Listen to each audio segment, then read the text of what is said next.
శ్రీరామకృష్ణ మహాపురుషుని మధుర భాషలు.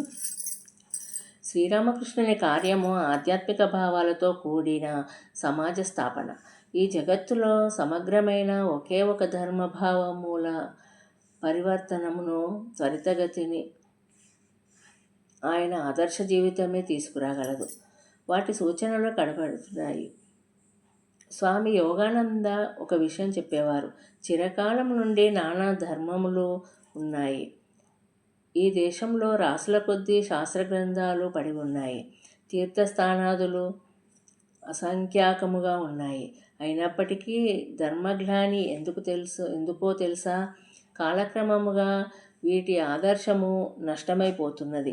అందువలన ఆయన అన్ని ధర్మములను సాధన చేయడము, అన్ని భావములను సాక్షాత్కరింపచేసుకోవడము, సిద్ధి పొందడము. శ్రీరామకృష్ణుని జీవితమే అన్ని ధర్మముల గమ్యము.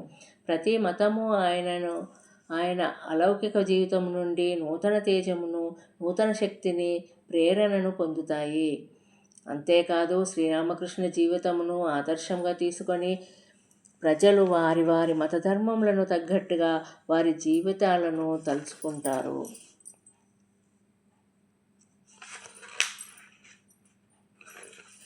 కొద్ది కొద్దిగా సంధ్య చీకట్లో వ్యాపిస్తున్నాయి.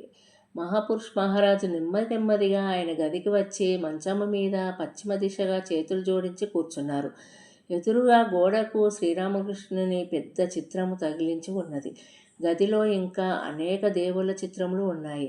మహాపురుష్ మహారాజ్ శ్రీరామకృష్ణులకు, ఇతర దేవతలకు మరల నమస్కరించి మౌనంగా కూర్చున్నారు. ఆరాత్రికం ప్రారంభమైనది.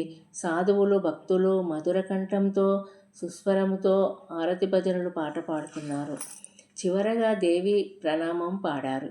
మహాపురుష్ మహారాజ్ వారితో స్వరము కలిపి సర్వమంగళ మాంగళ్యే శివే సర్వార్థ సాధికే మొదలైనవి పాడారు.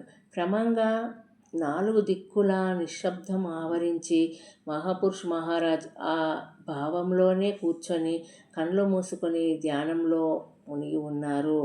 జై శ్రీరామకృష్ణ.